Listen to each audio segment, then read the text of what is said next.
தீபக்கண்ண பல விஷயங்கள்ல நானும் ஒரே மாதிரி யோசிப்போம். தமிழ் பேச்சங்கள் மூச்சுடைய தோல்விதான் பிக் பாஸ் ஜெயிக்க வச்சுட்டு கோபமா இருக்கும்போது பேசாம இருக்கிறது தான் நல்லது. சார் அடிச்சா களத்துல நெருப்பா அடிப்போம். ஒரு 5 வருஷம் முன்னாடி தம்பி எல்லாரும் தமிழ் வார்த்தைகள் பயன்படுத்திட்டு இருக்கும்போது ஆங்கில வார்த்தைகளை பயன்படுத்துறவங்க அழகாவும் வித்தியாசமாகவும் இருக்காங்க. இந்த சொசைட்டியோட மினியேச்சர் தான் பிக் பாஸ்.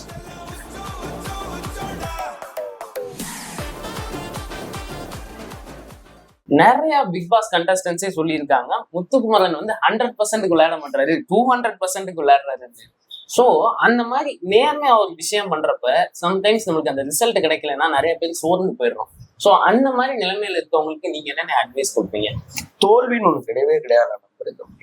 100% போட வேண்டிய இடத்துல நீங்க நிச்சயமா 200% போட்டாதான் நீங்க தனிச்சு நிற்க முடியும். 24 பேர் பங்கு கொள்ற போட்டியில 24 பேர் 100% போடுவாங்கல்ல. எல்லாரும் 100% போட்டா நீங்க எப்படி ஜெயிப்பீங்க? அப்ப நீ 200% போடும். 200% போட்டு ரிசல்ட் மோசமா வந்துச்சுன்னா இங்க ரெண்டே ரெண்டு தோல்வின்னு ஒண்ணு கிடையாது. ஒண்ணு வெற்றி, இன்னொன்னு பாடம். ஒரு இடத்துல நீங்க தவிர்க்கப்படுறீங்கன்னா இங்க நீங்க ஏதோ தப்பு பண்ணிருக்கீங்கன்னு அர்த்தம். அந்த தப்பை வந்து அந்த தோல்வி வந்து ஒரு பாடமாகும். அதை கத்துக்கு நீங்க அடுத்த கட்ட நகரும். வெற்றிகளா குவிச்ச எல்லாருமே மேல வந்து யாரெல்லாம் நிறைய தோல்விகளை செஞ்சாங்களோ அவன் தான் ஜெயிச்சு மேல வந்துருக்காங்க. தமிழ் பேச்சங்கள் மூச்சுடைய தோல்விதான் பிக் பாஸ் ஜெயிக்க வச்சுட்டு. ஒருவேளை தமிழ் பேச்சங்கள் மூச்சு நான் ஜெயிச்சிருந்தா நான் பிக் பாஸ் வராம கூட இருந்துக்கலாம். அதனால தோல்வி வாழ்க்கையில ரொம்ப முக்கியம். தோல்வி ரொம்ப முக்கியம். அதான் தோத்துட்டே இருக்க கிடையாது. தோல்வியில இருந்து கிடைக்கிற பாடம் ரொம்ப முக்கியம். அந்த பாடத்தை நீங்க எடுத்து நகர்ந்து போனாதான் அடுத்த கட்டத்தை நீங்க அடைய முடியும். நெக்ஸ்ட் வந்து வார்த்தை பிரயோகம். இந்த ஒரு விஷயத்த வந்து பிக் பாஸே உங்களை பாராட்டினாரு. எப்படின்னு அதை அச்சீவ் பண்ணீங்க? இப்ப என்னன்னா நிறைய பேர் வந்து நம்ம கோவத்திலே கூட நிறைய பேர்த்த வார்த்தை விடுறோம், அப்புறம் அதை நினைச்சு நம்மளே ஃபீல் பண்றோம். ஆனா நீங்க ஒரு வார்த்தையும் எப்படிங்க யோசிச்சு கரெக்டா யூஸ் பண்றீங்க? பொதுவாகவே வார்த்தை கவர்மெண்ட் இருக்கு. நிறைய வார்த்தைகளை தெரிஞ்சுக்கிறது காரணம் வாசிப்பு. நீங்க வந்து வாசிப்பது அப்படிங்கிற புத்தகத்தை கடைசியா நான் பிக் பாஸ் முடியும் போது பரிந்துரைத்தேன். அந்த புத்தகத்துல ஒரு வார்த்தை எழுதி பாருங்க செல்வேந்தர். என்னன்னா நிறைய வாசிக்கும் போது உங்க சொல் அம்பரா தூணில இருக்கிற வார்த்தைகள் உங்களுக்கு அம்பரா தூணி அப்படின்னா அம்பு வைக்கிறதுக்காக பயன்படுத்துவாங்கல்ல பின்னாடி குடும்பம் மாதிரி, அதுக்கு பேர் அம்பரா துணின்னு பேர். அவர் சொல் அம்பரா துணியில் வார்த்தைகள் வந்து விழும் அப்படின்னு சொல்லுவார். சொற்களை குவிச்சு வைக்கிறதுக்கான உங்க அம்பரா துணியில வாசிப்பு உங்களுக்கு வைக்கிற சொற்கள் இருக்குல்ல, அதேதான் நீங்க சொல்ற அதே விஷயத்தை தான் சொல்லுவோம். அது சொல்லும் போது பயன்படுத்துற வார்த்தைகள் இருக்குல்ல, அது ரொம்ப அழகாவும் தெளிவாக இருந்துச்சுன்னா அது போய் சேரும் போது ரொம்ப இனிமையா இருக்கும். இன்னொன்னு கோபமா இருக்கும்போது பேசாம இருக்கிறது தான் நல்லது. பிக் பாஸ்ல இருக்கும்போது நான் சொல்லுவேன் ஒரு டாஸ்க்லயே நிதானம் பிரதானம்னு சொல்லுவேன். எப்பயுமே நீங்க பதட்டமா இருக்கும்போது கோபமா இருக்கும்போது நீங்க என்ன செய்றீங்கிறது உங்களுக்கே தெரியாது. நிதானமா இருந்தா மட்டும்தான் எந்த சூழலையும் உங்களால ரொம்ப எளிதாகவும் வெற்றிகரமாகவும் கையாள முடியும். அது ரொம்ப முக்கியம். அப்படி இருக்கும்போது நீங்க நிதானமா இருந்தீங்கன்னா உங்க மூளை வந்து ரொம்ப சுலபமா வேலை செய்யும். இதை சொல்றதுக்கு எந்த சொல்ல பயன்படுத்தலாம் அப்படின்னு அது ஒரு 4-5 ஆப்ஷன் எடுத்து கொடுக்கும். அதுல எது சிறந்ததுன்னு பார்த்து நீங்க ஃபில்டர் பண்ணிட்டாங்க ஆக்சுவலா. அதனால நிதானமும் நிறைய வாசிப்பும் ரொம்ப ரொம்ப அவசியம். முத்துக்குமரனும் தீபக்கண்ணனும் ஒரு பவர்ஃபுல்லான ஃப்ரெண்ட்ஷிப்பா நாங்க பார்த்தோம். ஏன்னா 2 பேருமே செம்ம ஸ்ட்ராட்டஜிக்கலா விளையாடுவீங்க. ஸோ இந்த ஒரு அழகான ஃப்ரெண்ட்ஷிப்பை பத்தி ஒரு வார்த்தைகள் சொல்லுங்க. இந்த வாழ்க்கையில மிகப்பெரிய சுகம் போதை எதுனா மொத்த சிந்தனையாளர்களோடு உடன் இருப்பது அப்படின்னு சொல்லுவாங்க. உங்களை போலவே சிந்திக்கிற, உங்களை போலவே யோசிக்கிற, உங்களை போலவே இருக்கிற சிலரோட சேர்ந்து உட்கார்ந்து பேசுறதும் பழகுறதும் இருக்கு. அது ரொம்ப ரொம்ப முக்கியமானது, சுவாரஸ்யமானது, அது ரொம்ப இணக்கமா. தீபக்கண்ண பல விஷயங்கள்ல நானும் ஒரே மாதிரி யோசிப்போம். நானும் அதிகம் பேசிக்க மாட்டோம். நாங்க என்ன யோசிக்கிறோங்கிறது எங்களுக்கு தெரியும், புரியும். மண்டையாட்டிட்டு அப்படி நகர்த்து போயிடும். நேத்து கூட இன்னைக்கு அண்ணன் நம்ம வீட்டுக்கு வராரு. நேற்று இரவு நானும் அம்மாவும் அண்ணன் வீட்டுல தான் போய் சாப்பிட்டோம்.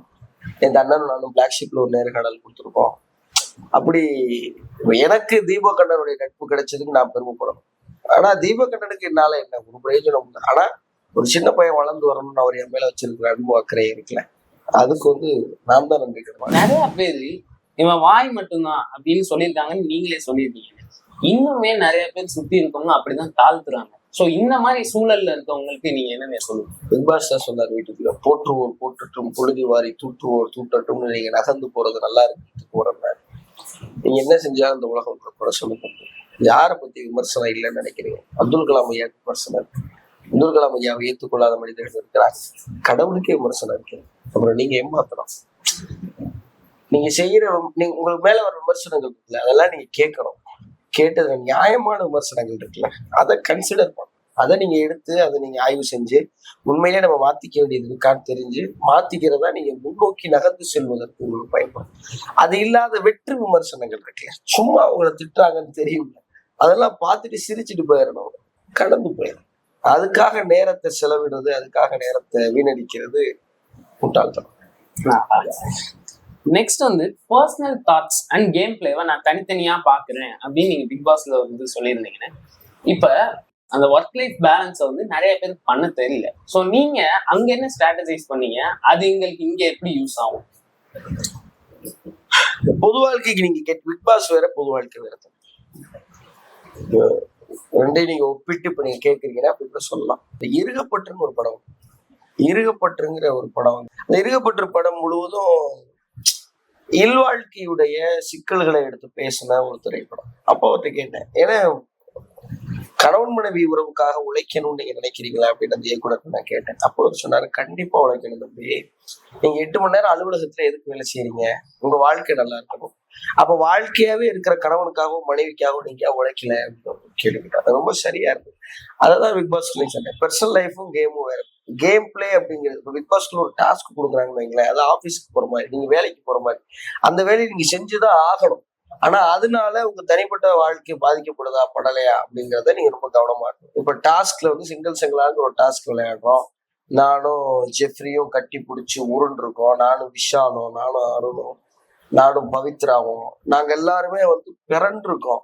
ஆனா நீ அப்ப என் செங்கலை எடுத்துட்டீல, உனக்கு நான் இன்னைக்கு தோசை சுட்டு தர மாட்டேன் அப்படின்னு அன்னைக்கு சொல்லிதான் அந்த வீட்டுல நாங்க மகிழ்ச்சியா சாப்பிட்டுருக்க முடியாது. விளையாடும் பஸ்ஸர் அடிச்சா களத்துல நெருப்பா அடிப்போம், முடிச்ச உடனே சமைச்செல்லாம் உட்காந்து சாப்பிட்டுட்டு இருக்கோம். இதுதான் வாழ்க்கையிலயும் தேவை, இதுதான் அந்த கேம்லயும் சரியா பட்டுச்சு. அங்க ஏன் பிக் பாஸ்ல நான் யாரையும் பத்தி உள்ள குறை சொல்லல, யாரையும் பத்தி புரணி பேசலைன்னா, அதெல்லாமே டாஸ்க், அதெல்லாமே கேமுங்கிற புரிதல் இருந்தது. அதை வச்சு நான் பிறரை வந்து குறை சொல்லக்கூடாதுங்கிற ரொம்ப கவனமா இருக்கு. அதுதான் வெளியில இது ஒரு சிச்சுவேஷன் மாதிரிங்க. இப்ப எங்களை மாதிரி பசங்க நாங்க நிறைய பேர் ஹாஸ்டல்ல வந்து தங்கி படிக்கிறோம், வெவ்வேறு இடங்கள்ல இருந்து வரோம். அதே மாதிரிதான் நான் ஒரு பிக் பாஸ் வீட்டையும் பார்த்தேன். எப்படின்னா வெவ்வேறு இடங்கள்ல இருந்து வெவ்வேறு விதமாக வளர்ந்த ஆட்கள் வந்து ஒரு இடத்துல 100 நாள் வாழ்ந்து சகிப்புத்தன்மை எல்லாத்தோடையும் வாழ்றாங்க.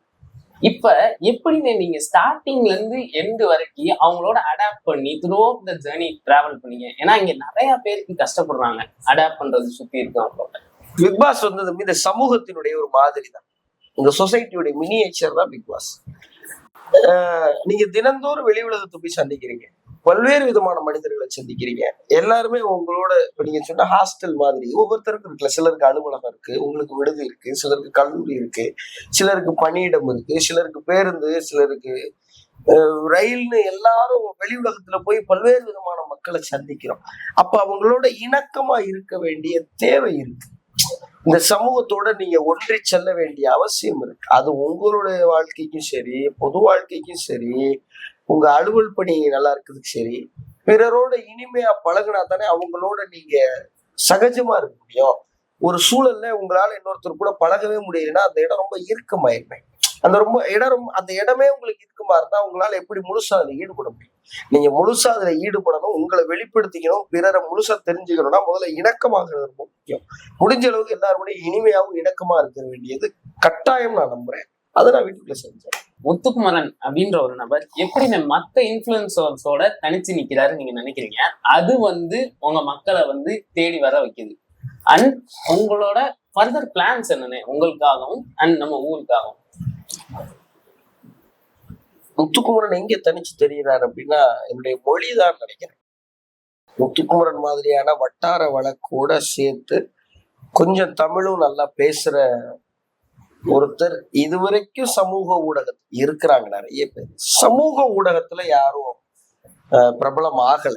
அப்படி சமூக ஊடகத்துல யார் இந்த பையன் அப்படின்னு திரும்பி பார்க்கிற இடத்துல இருந்த முத்துக்குமரன் இருந்த மொழிதான் முத்துக்குமரனுக்கான தனித்துவம். யார் முத்துக்குமரன்? தமிழ் பேசுவாரே ஒரு பையன், அவர் தான். அப்புறம் தென் மாவட்டங்கள்ல இருக்கிறவங்க நீங்க எங்க ஊரு அப்படின்னு சொல்லிக்குவாங்க. அந்த நீங்க எங்க ஊரு அப்படின்னு இணைச்சிக்கிறதுக்கு எது கை கொடுக்குது? இந்த மொழி தானே கை கொடுக்குது. அப்படி இந்த மொழி தான் தனித்துவம். வேற என்னுடைய அடுத்த கட்ட நகர்வு என்னவா இருக்குன்னா, நான் கலைதான் தம்பி. என்ன சின்ன வயசுல என்ன ஆகணும்னா, அவன் நல்ல என்டர்டெய்னர் ஆகணுங்கிறத சொல்லுவேன், ஒரு நல்ல கலைஞன் ஆகணும். எப்படிப்பட்ட கலைஞனாலும் அந்த சமூகத்துக்கான கலைஞன். இப்போ என்எஸ்கேவை எடுத்துக்கோங்க, அடுத்து வந்த சின்ன கலைவாணர் விவேக் சார் எடுத்துக்கோங்க, இன்னும் இன்னைக்கு திரைத்துறையில இன்னைக்கு கோலூச்சி நிக்கிற நீங்க சிவகார்த்திகேயன் எடுத்துக்கோங்க, விஜய் சேதுபதி அவர்களை எடுத்துக்கோங்க, நீங்க இயக்குநர்கள் பக்கம் போனீங்கன்னா வெற்றிமாறன் சார் எடுத்துக்கோங்க, அருண்ராஜா காமராஜா எடுத்துக்கோங்க, தியாகராஜா குமாரராஜா சார் எடுத்துக்கோங்க. இவங்க எல்லாருமே இந்த கலை அப்படிங்கிற ஒரு பேராயுதத்தை இந்த சமூகத்திற்காக தாங்கள் சொல்ல விரும்புகிற கருத்துக்களை கடத்துகிற ஒரு ஊடகமா பயன்படுத்துறாங்க. இவங்க எல்லாருமே கலை, சினிமா அப்படிங்கிற ஒரு சினிமா தான் இன்னைக்கு இருக்கிற மிகப்பெரிய ஊடகம். இந்த சினிமாங்கிற ஊடகத்தின் வாயிலாக நீங்க எதையும் சொல்ல முடியும் இல்லையா? அப்படி இந்த சினிமாங்கிற ஊடகத்தின் வாயிலாக நீங்க இந்த சமூகத்துக்கு சொல்ல வேண்டிய, சமூகத்துக்கிட்ட பேச வேண்டிய விஷயங்களை பேசலாம். அப்படி இந்த சமூகத்துக்கிட்ட நான் பேச விரும்புறேன், இந்த சமூகத்துக்கிட்ட நான் வைக்க வேண்டிய வேண்டுகோள்களை வைக்கிறதுக்கான நகர்வுகளா அடுத்த கட்டம் இருக்கும் அப்படின்னு நான் நம்புறேன். அப்படிதான் இருக்கணும்னு நான் நினைக்கிறேன். நம்ம விழுப்புரம் பாராளுமன்ற தொகுதியுடைய பாராளுமன்ற உறுப்பினராக இருந்த ரவிக்குமார் அவர்களை நேர்காணல் செய்ய வேண்டிய வாய்ப்பு கிடைச்சது போன நாடாளுமன்ற தேர்தல். அப்ப அவர் சொன்னாரு, இங்க இருக்கிற மக்கள் எல்லாருக்கும் பொலிட்டிக்கல் எஜுகேஷன் தேவை அப்படின்னு அவர் சொன்னார். நான் விரும்புறதே என்னன்னா, ஒருவேளை பாடநூல் கழகத்திலேயோ அல்லது பள்ளிக்கல்வித்துறையிலேயோ ஏதாவது ஒரு மாற்றத்தை ஏற்படுத்தணும் அப்படின்னு நினைச்சா, எப்படி தமிழ், ஆங்கிலம், கணிதம், அறிவியல், சமூக அறிவியல் இருக்கோ அதே போல சமூக அரசியல்னு ஒரு பாடத்தை கொண்டு வரணும் அப்படின்னு நான் விரும்புறேன். பள்ளிக்கூடத்துல இருந்தே பிள்ளைகளுக்கு அரசியல்னா என்ன, அரசியல்னா வெறுமனே எலெக்ஷன், ஓட்டு போடுறது, வாக்கு செலுத்துறது அப்படி இல்லை. அதை கடந்து நம்மளை சுத்தி இருக்கிற எல்லாமே அரசியல் சார்ந்ததுங்கிறது ரொம்ப அடிப்படை.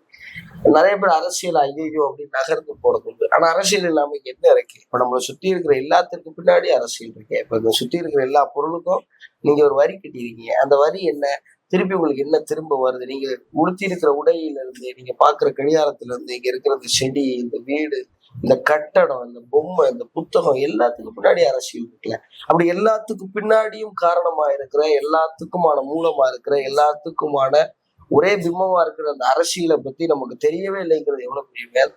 அப்ப இதெல்லாருக்கும் கொண்டு போய் சேர்க்க வேண்டியிருக்கு. எல்லாமே அரசியல் தானே. நீங்க சாப்பிட்ற சாப்பாடு, தண்ணி, இங்க வர்ற மின்சாரம் எல்லாமே அரசியல் தானே. இதை முடிஞ்ச அளவுக்கு கொண்டு போய் சேர்க்கறதுக்கு சினிமாங்கிற மாபெரும் ஊடகத்தை எப்படி பயன்படுத்துறது, அதுக்கு நம்ம ஒரு இடத்துக்கு போறதுக்கு நம்மளை வளர்த்துக்க வேண்டியது இருக்கு. இது எல்லாத்திற்கும் அடுத்த கட்டமா சினிமா சரியா இருக்கும் அப்படின்னு நான் நம்புறேன். முத்துக்குமரன் அண்ணன், எங்க அண்ணனை நாங்க எப்ப அடுத்து பெரிய ஸ்கிரீன்ல பார்க்க போறோம்? தெரியல தம்பி. அதுக்கான முயற்சிகள் செஞ்சுட்டு இருக்கோம். முதல்ல அதுக்கு நம்மளே தயார் செய்ய வேண்டியிருக்கு. முதல்ல அதுக்கு நம்ம நிறைய நிறைய கத்துக்க வேண்டியது இருக்கு. அப்படி நிறைய விஷயங்களை கத்துக்கிட்டு நிறைய முயற்சிகளை செஞ்சு எப்போ நம்ம வரணும் அப்படின்னு இருக்கோ அப்போ வருவோம். பார்க்கலாம். நிறைய பெரிய மனிதர்களை, ஜாம்பான்களை போய் சந்திக்கிறோம். நிறைய பேர் நம்மளையுமே கூட வந்து சந்திக்கிறாங்க. எப்போ அது நடக்கும்னு தெரியல. ஆனா நிச்சயமா நடக்கும்போது அது நல்லதா நடக்கணுங்கிற ஒரு பெரிய ஆர்வத்துல ரொம்ப கவனமா முன்னகர்த்து செல்றோம். சீக்கிரமா, எவ்வளவு சீக்கிரம் தெரியல, ஆனா சீக்கிரமா வருவோம்னு நம்புவோம். கண்டிப்பானே. அவ்வளவுதானே எங்களோட கொஸ்டின்ஸ் எல்லாம். உங்களோட ஒரு பதிலும் எங்களை ரொம்ப இன்ஸ்பயர் பண்ண வச்சிருந்துச்சுனே. ரொம்ப நன்றிண்ணே. எங்களுக்காண்டி உங்களோட பிஸி ஸ்கெட்யூல்லையும் டைம் ஒதுக்கி இருக்கீங்க. ஜஸ்ட் ஒரு போன் கால்ல ஸ்டூடெண்ட்ஸ்னே அண்ணா யூனிவர்சிட்டில இருந்து வரோம்னு சொன்னோடனே வாங்கப்பா தம்பிங்களான்னு சொல்லி ஒரு சொந்த அண்ணன் மாதிரி எங்களுக்கு நல்லா ட்ரீட் பண்ணிருந்தீங்கண்ணே. கண்டிப்பா இந்த கான்வர்சேஷன் இன்னும் ஃபியூச்சர்ல வளரணும்னு நம்புறேன். கண்டிப்பா உங்களோட ஒரு மேடை நான் ஃபியூச்சர்ல ஷேர் பண்ணுவேன்னு நம்புறேன். நிறைய மேடைகள் தொடர்ந்து கண்டிப்பா. எங்கள்கிட்ட இருந்து ஒரு சின்ன அன்பளிப்பு மட்டும் உங்களுக்கு இருக்குண்ணே. இதெல்லாம் இருக்கு. படிக்கிற பிள்ளை எதெல்லாம் வாங்கிட்டு இருப்பேன்.